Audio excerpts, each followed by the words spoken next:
जय शेरा वाली माँ की, जय दुर्गा जी की, जय काली माता की। ओम काली ओम काली ओम काली ओम काली। जय काली माता की, जय माता दी। आज मैं श्री दुर्गा सप्त सत्यम का 8वां अध्याय प्रारंभ करने जा रही हूँ। जय माता रानी की, जय शेरा वाली माँ की जय।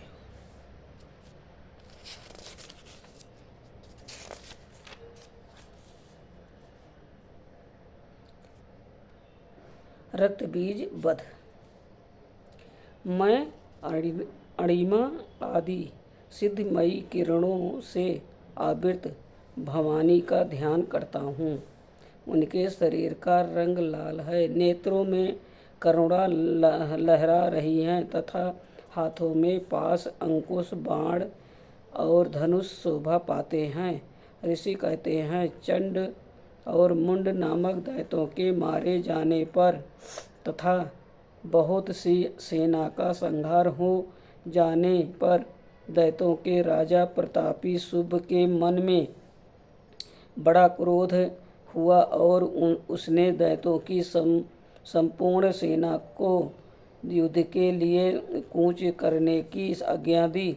वो बोला, आज उदयायुध नाम के 86 दैत्य सेनापति अपनी सेनाओं के साथ युद्ध के लिए प्रस्थान करें।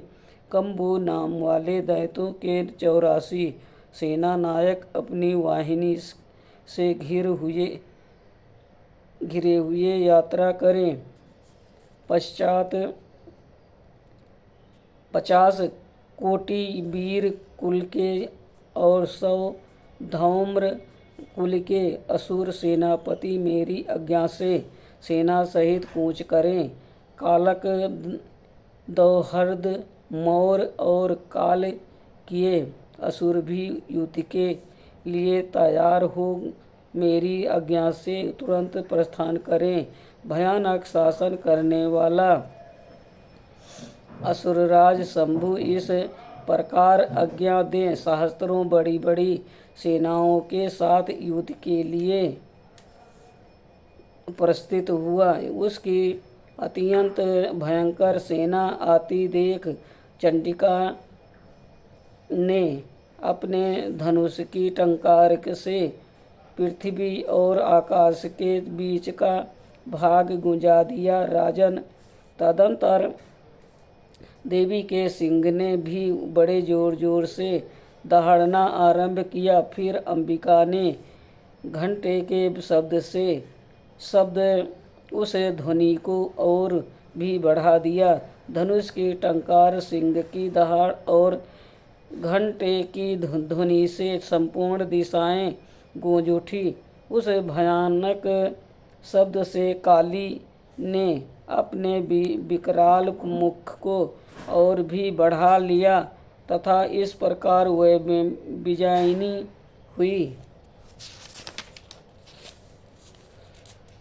उस तुमुल नाद को सुनकर दैत्यों की सेनाओं ने चारों ओर से आकर चंडिका देवी, सिंह तथा काली देवी को क्रोधपूर्वक घेर लिया। राजन, इसी बीच में असुरों के विनाश तथा देवताओं के अभ्युदय के लिए ब्रह्मा, शिव, कार्तिकेय, विष्णु तथा इंद्र आदि देवी को शक्तियाँ जो अत्यंत पराक्रम और बल से संपन्न थी उसके शरीर से निकलकर उन्हीं के रूप में चंडिका देवी के पास गईं।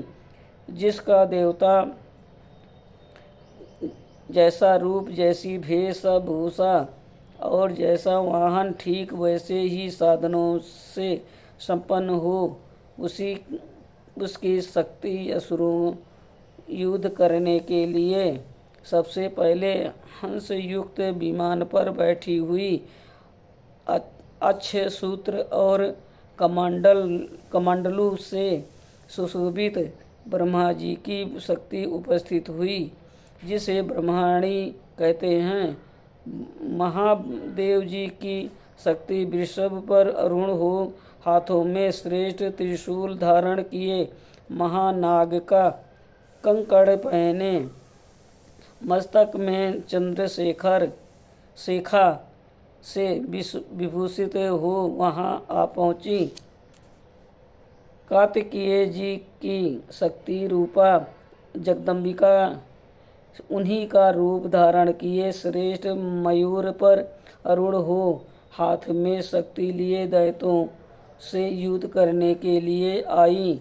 इसी प्रकार भगवान विष्णु की शक्ति गरुड़ पर विराजमान हो शंख चक्र गदा शंखना धनुष तथा खड़ंग हाथ में लिए वहां आई। अनुपम यज्ञ वाराह का रूप धारण करने वाली श्री हरि की जो शक्ति है वो भी वाराह शरीर धारण करके वहाँ उपस्थित हुई। नरसिंही शक्ति भी निरसंग के समान शरीर धारण करके वहाँ आई। उसकी गर्दन के बालों के झटके से आकाश में तारे गूंज बिखेरे पड़ते थे। इसी प्रकार इंद्र की शक्ति वज्र हाथ में लिए गज राज ऐरावत पर बैठकर आई। उसके भी सहस्त्र नेत्र थे। इंद्र का जैसा रूप है वैसा ही उसका भी था। तदंतर उन देव शक्तियों से घिरे हुए महादेव जी ने चंडिका से कहा, मेरी प्रसन्नता के लिए तुम शीघ्र ही इन असुरों का संहार करो। तब देवी के शरीर से अत्यंत भयानक और परम उग्र चंडिका शक्ति प्रकट हुई, जो सैकड़ों गीदड़ियों की भांति आवाज करने वाली थी। उसे अपराजिता देवी ने धूमिल जटा वाले महादेव जी से कहा, भगवान आप शुभ निशुभ के पास दूत बनकर जाइए और उन अत्यंत गर्वीले दानव शुभ निशुभ दोनों से कहिए, साथ ही उनके अतिरिक्त भी जो दानव युद्ध के लिए वहां उपस्थित हों उनको भी ये संदेश दीजिए, दैत्यों यदि तुम जीवित रहना चाहते हो तो पाताल को लौट जाओ, इंद्र को त्रिलोकी का राज मिल जाए और देवता यज्ञ भाग का उपभोग करें। यदि बल के घमंड में आकर तुम युद्ध की अभिलाषा रखते हो तो आओ, मेरी शिवाएं योगिनियां तुम्हारे कच्चे मांस से तृप्त हो। चूँकि उस देवी ने भगवान शिव को दूत के कार्य में नियुक्त किया था, इसलिए वो शिवदूती ने के नाम से संसार में विख्यात हुई। वह महादैत्य भी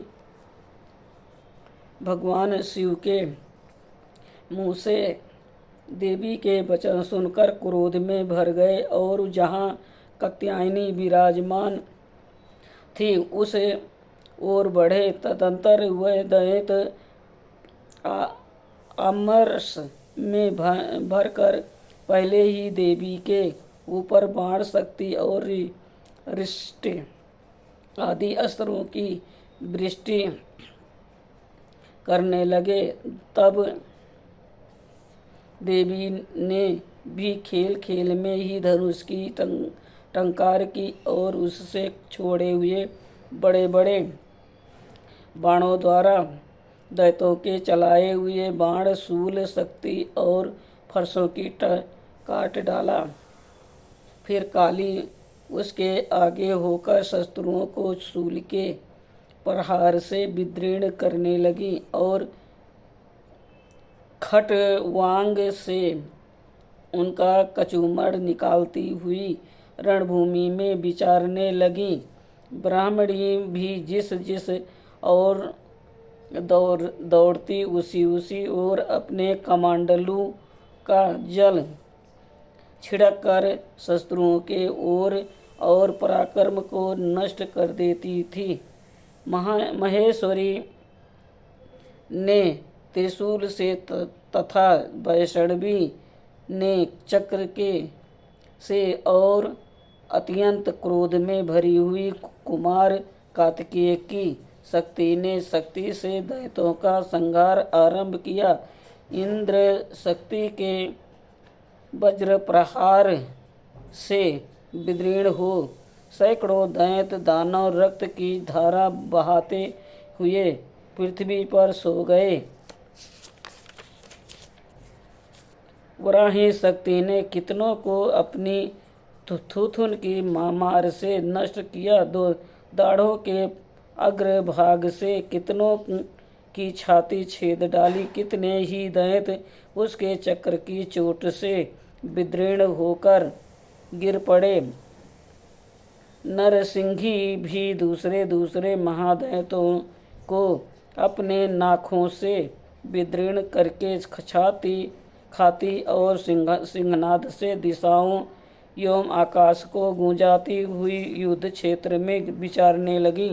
कितने ही असुर शिवदूती के प्रचंड अट्टहास में अत्यंत भयभीत हो पृथ्वी पर गिर पड़े और गिरने पर उन्हें शिवदूती ने उस समय अपना ग्रास बना लिया। इस प्रकार क्रोध में भरे हुए मातृगणों को नाना प्रकार के उपायों से बड़े बड़े असुरों का मर्दन करते देख दैत्य सैनिक भाग खड़े हुए। मातृगणों से पीड़ित दैत्यों को युद्ध से भगते देख रक्तबीज नामक महादैत्य क्रोध में भरकर युद्ध करने के लिए आया। उसके शरीर से जब रक्त की बूंद पृथ्वी पर गिरती तब उसी के समान शक्तिशाली एक दूसरा महादैत्य पृथ्वी पर पैदा हो जाता।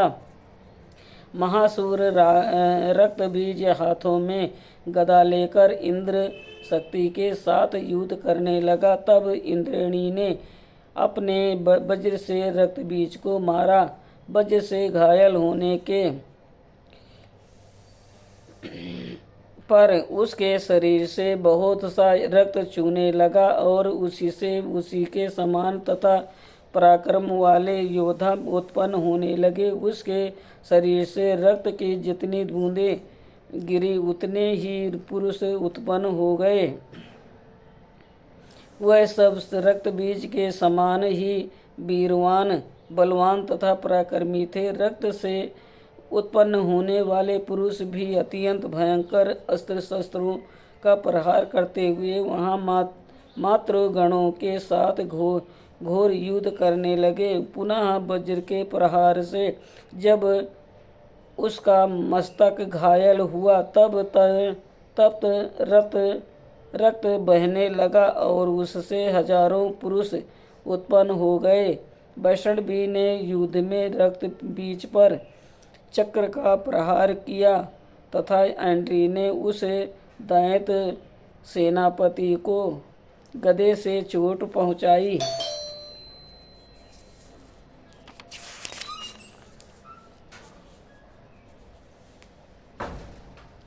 वैष्णवी के चक्र से घायल होने पर उसके शरीर से जो रक्त बहा और उससे जो उसी के बराबर आकार वाले शस्त्रों महादैत्य प्रकट हुए उनके द्वारा संपूर्ण जगत व्याप्त हो गया। कुमारी ने शक्ति से, वाराही ने खड्ग से और महेश्वरी ने त्रिशूल से महादैत्य रक्तबीज को घायल किया। क्रोध में भरे हुए उस महादैत्य रक्तबीज ने भी गदा से सभी मातृ शक्तियों पर पृथक पृथक प्रहार किया। शक्ति और शूल आदि से अनेक बार घायल होने पर जो उसके शरीर से रक्त की धारा पृथ्वी पर गिरी उससे भी निश्चय ही सैकड़ों असुर उत्पन्न हुए। इस प्रकार उस महादैत्य के रक्त से प्रकट हुए असुरों द्वारा संपूर्ण जगत व्याप्त हो गया। इससे उन देवताओं को बड़ा भय हुआ।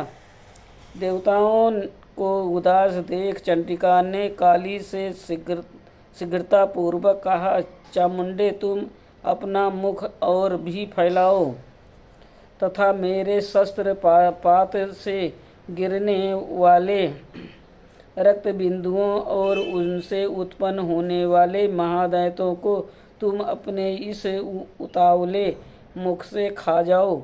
इस प्रकार रक्त से उत्पन्न होने वाले महादैत्यों का भक्षण करती हुई तुम रण में विचारती रहो। ऐसा करने से उस दैत्य का सारा रक्त क्षीण हो जाने पर वो स्वयं भी नष्ट हो जाएगा। उन भयानक दैत्यों को जब तुम खा जाओगी तब दूसरे हो जाएंगे। उन भयानक दैत्यों को जब तुम खा जाओगी तब दूसरे नए दैत्य उत्पन्न हो सकेंगे। काली से यूं कहकर चंडिका देवी ने शूल से रक्त बीज को मारा और काली ने अपने मुख से उसका रक्त ले लिया। तब उसने वहाँ चंडिका पर गदा से प्रहार किया, किंतु उस गदापात ने देवी को तनिक भी वेदना नहीं पहुँचाई। रक्त बीज के घायल शरीर से बहुत सा रक्त गिरा, किंतु जो ही वो गिरा त्यों ही चामुंडा ने उसे अपने मुख में ले लिया। रक्त गिरने से काली के मुख में जो महादैत्य उत्पन्न हुए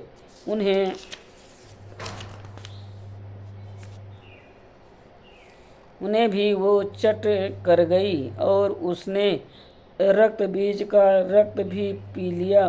तदंतर देवी ने रक्त बीज को, जिसका रक्त चामुंडा ने पी लिया था, वज्र, बाण, खड़ंग तथा रिष्ट आदि से मार डाला। राजन, इस प्रकार शस्त्रों के समुदाय से आहत एवं रक्तहीन हुआ महादैत्य रक्त बीज पृथ्वी पर गिर पड़ा। नरेश्वर, इससे देवताओं को अनुपम हर्ष की प्राप्ति हुई और मातृगण उन असुरों के रक्तपान के मद से उद्धत सा होकर नृत्य करने लगा। इस प्रकार श्री मार्कंडेय पुराण में सर्वाण एक मनवंतरी की कथा के अंतर्गत देवी महात्म्य में रक्तबीज वध नामक 8वां अध्याय संपूर्ण हुआ। जय शेरा वाली माँ की, जय दुर्गा जी की, जय काली माता की। ओम काली, ओम काली, ओम काली, ओम काली। जय शेरा वाली माँ के। जो श्री दुर्गा सप्तशती स्तोत्रम का पाठ किया है, भूल चूक होगी माफ करना। माता रानी जय हो शेरा वाली माँ।